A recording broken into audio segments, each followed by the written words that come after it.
Hello everyone, this is Sagarika from Campus Technology, a portfolio company of Times Internet. So, in today's video, we'll be talking about emotional intelligence. But most of us have heard about normal cognitive intelligence. What we often ignore is emotional intelligence, and in today's video, we'll understand the meaning of emotional intelligence and how you can develop emotional intelligence in you. Firstly, what is emotional intelligence? Emotional intelligence is the ability to recognize, understand, and manage your own emotions as well as being able to understand and influence the emotions of others. It involves being aware that emotions drive behaviors and impact people either positively or negatively. While emotional intelligence can seem like a vague or complex concept, there are specific ways you can develop this skill.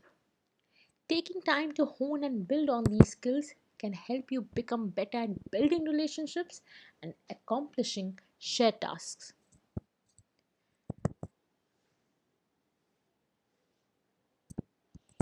Emotional intelligence affects how you interact and communicate with others.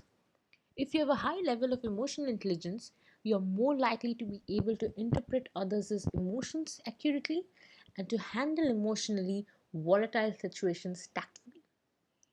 Emotionally intelligent individuals are also able to evaluate their own feelings and determine the source of their emotions successfully. This allows them to be better communicators, effective leaders, and beneficial team members.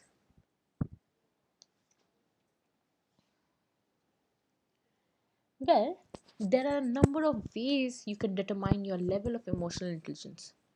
You can visit a licensed therapist, ask for input from your friends, and evaluate your emotional habits.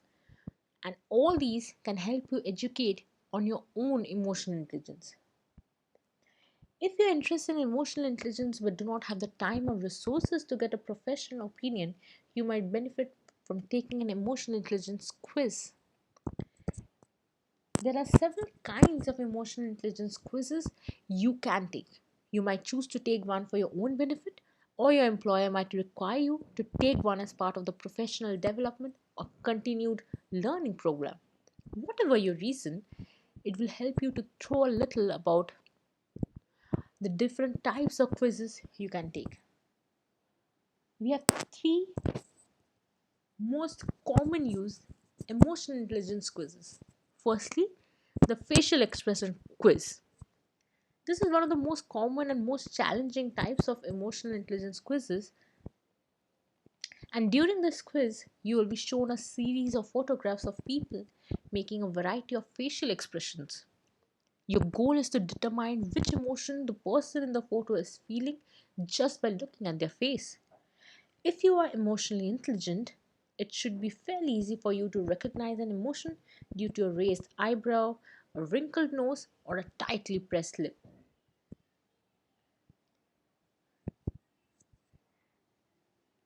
Facial expressions are universal, so understanding the reasons behind them can greatly improve your communication skills with different people you interact with. Frequently, a person's facial expression can be the key to knowing what they're really thinking or feeling. For instance, a coworker might tell everyone that they're managing a project well and that they are not worried about meeting the deadline. However, if the facial expression shows concern or anxiety, an emotionally intelligent person could privately reach out and offer assistance. Secondly, leadership evaluation. Emotional intelligence can be an important asset to a successful leader. In light of this, there are a number of emotional intelligence quizzes that are specifically designed to evaluate an individual's emotional intelligence in relation to their leadership skills. These quizzes help leaders to see how important emotional intelligence is to the team's relationships and assist them in identifying areas in which they can improve.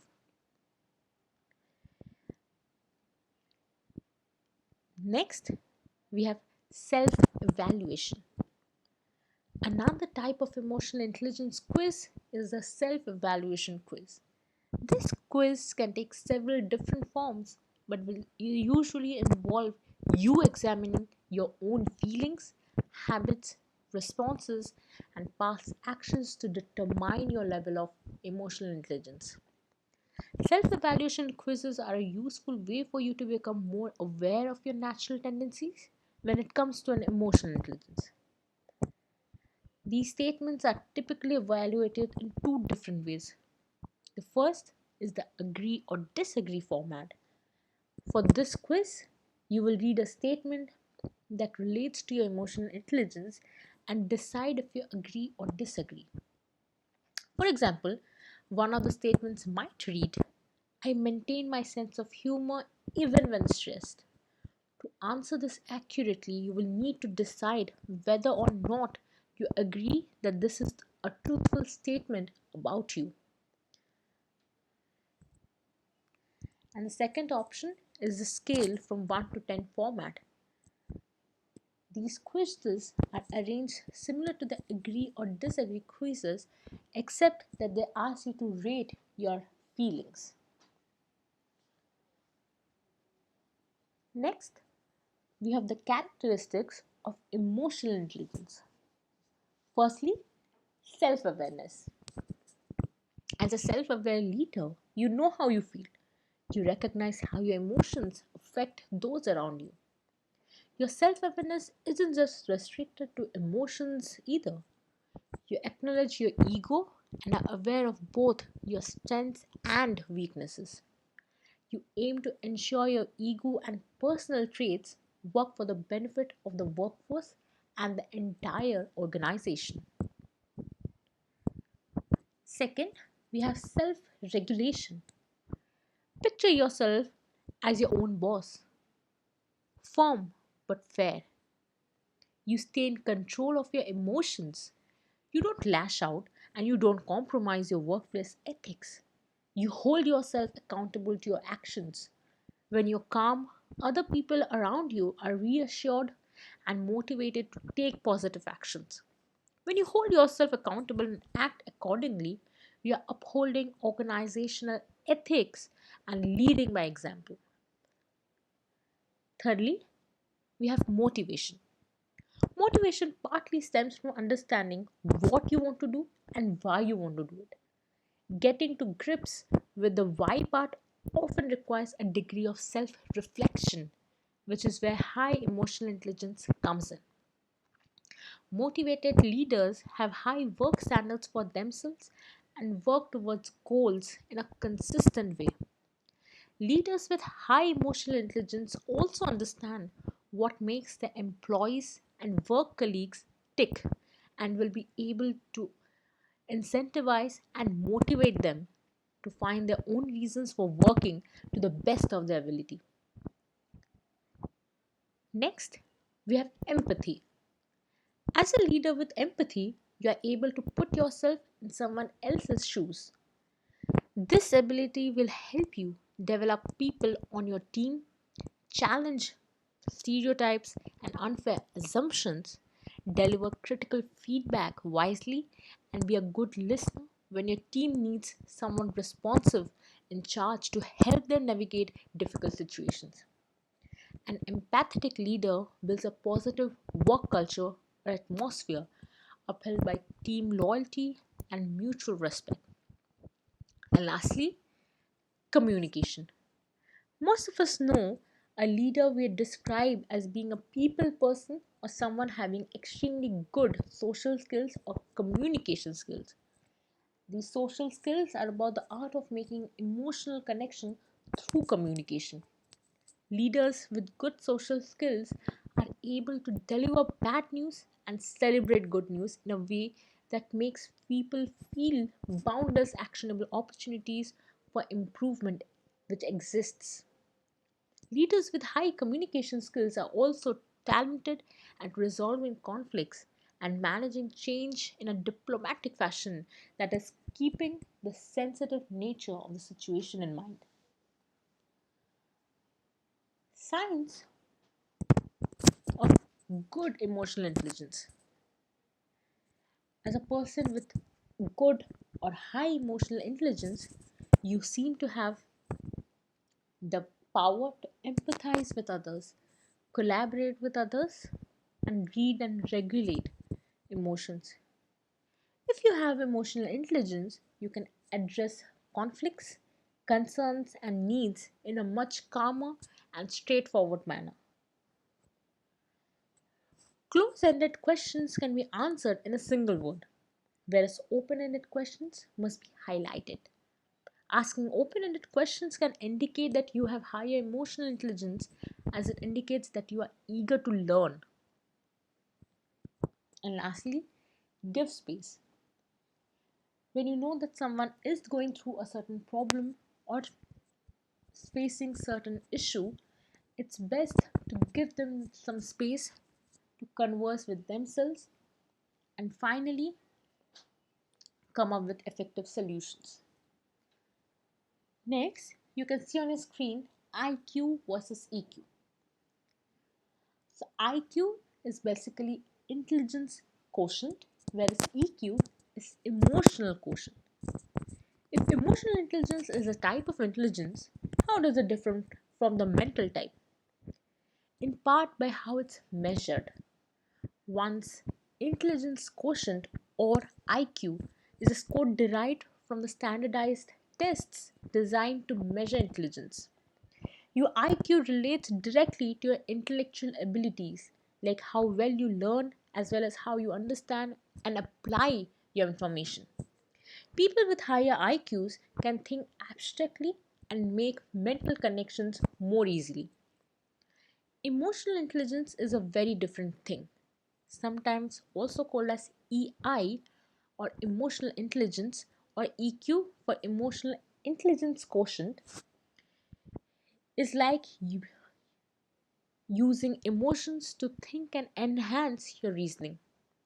Those with high emotional intelligence are able to manage their emotions as well as use the emotions to facilitate their thinking and understanding the emotions of others. When it comes to the workplace, some may say emotional intelligence is more beneficial for your career than IQ. Regardless of what is important, emotional intelligence plays a decidedly important role at work. Next, how to improve emotional intelligence at workplace. Firstly, evaluate yourself. After a self assessment of your weaknesses, continue your evaluation by reviewing your history of emotional intelligence.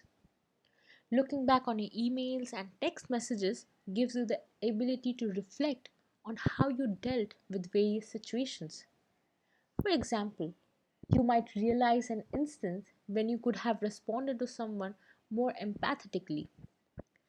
Reflecting on your communication allows you to understand how to handle similar situations in the future more effectively.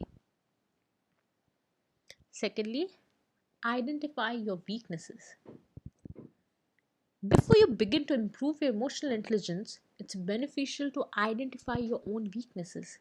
Self assessing your emotional weaknesses allows you to guide yourself and become a more understanding communicator. For example, you might be great at helping people who are verbally tell you how they are feeling, but you might not be as efficient at recognizing non-verbal communication. Think honestly when writing about your weaknesses and frequently look back at your list to identify your improvements.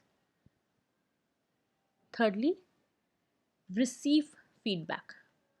To understand your emotional tendencies, receiving feedback from those you can trust can be extremely helpful.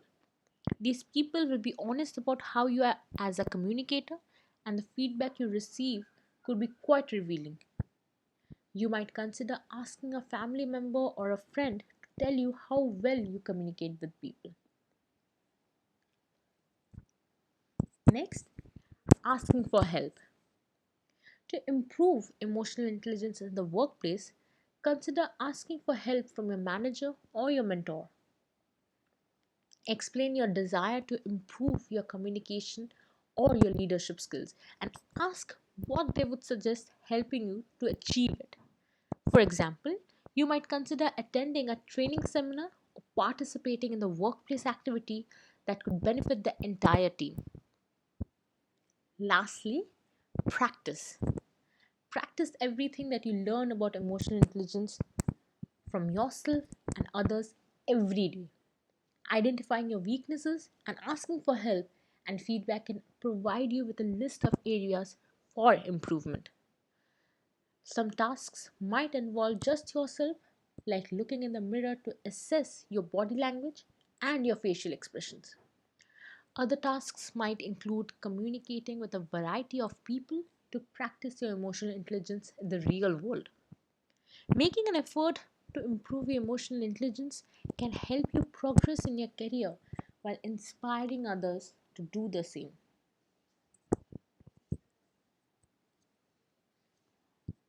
I hope you all now do realize the importance of emotional intelligence and the effective strategies or approaches that you can take up to develop emotional intelligence and be a better person at understanding others' problems and being empathetic at your workplace.